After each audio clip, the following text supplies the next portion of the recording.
گیا۔ اس طرح پانی بھی ڈال رہے تھے اور روتے بھی جا رہے تھے، اور فضل بن عباس وہ آپ کے پہلو بدل کر ہاتھ مل رہے تھے، ہاتھوں سے مل رہے تھے۔ قبر کے کھودنے کا وقت آیا تو وہ لحد ہوتی ہے، کھڈا کھود کے پھر سائیڈ میں کھڈا کھودا جاتا ہے، اور ایک ہوتا اسٹریٹ جیسے ہمارے ہاں ڈال کے اوپر وہ سلیب ڈال دیتے ہیں، تو کیسے بنائی جائے؟ تو ابو طلحہ رضی اللہ تعالیٰ عنہ قبر بناتے تھے وہ والی لحد والی، تو فرمایا جو پہلے آ جائے گا نا وہی قبر تیار کر لے۔ تو ابو طلحہ پہلے آ گئے، تو لحد والی قبر تیار کی گئی، اور آپ کے کفن دینے کے بعد وہی وہ سب چلے گئے۔ اس کے بعد باری باری اہل بیت، ان کی خواتین، ان کے بچے، پھر مہاجرین، ان کے خواتین، ان کے بچے، ان کے نوکر، پھر انصار، ان کی خواتین، ان کے بچے، ان کے نوکر۔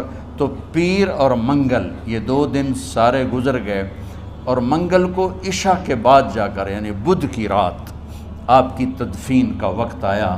تو جب آپ کو قبر میں اتار دیا گیا تو مغیرہ بن شعبہ رضی اللہ عنہ کھڑے تھے، انہوں نے اپنی انگوٹھی اتار کے اندر پھینک دی لحد۔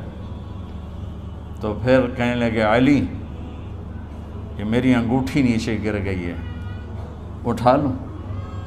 ایک بہانہ کیا نبی کو بوسہ لینے کا، انگوٹھی پھینک کر فرمانے لگے علی وہ میری انگوٹھی گر گئی ہے، اٹھا لوں؟ سب دیکھ رہے تھے کہ پڑی ہوئی کہاں اٹھا لو؟ تو انگوٹھی کیا اٹھانی تھی، نیچے جا کر اللہ کے نبی کو لپٹ کے اور دھاڑ دھاڑ رونا شروع کیا، سب صحابہ کی چیخیں نکال دی۔ انگوٹھی تو ایک بہانہ ہی تھا، آخری شخص جس کا جسم نبی کے جسم سے ٹچ ہوا وہ مغیرہ بن شعبہ ہیں۔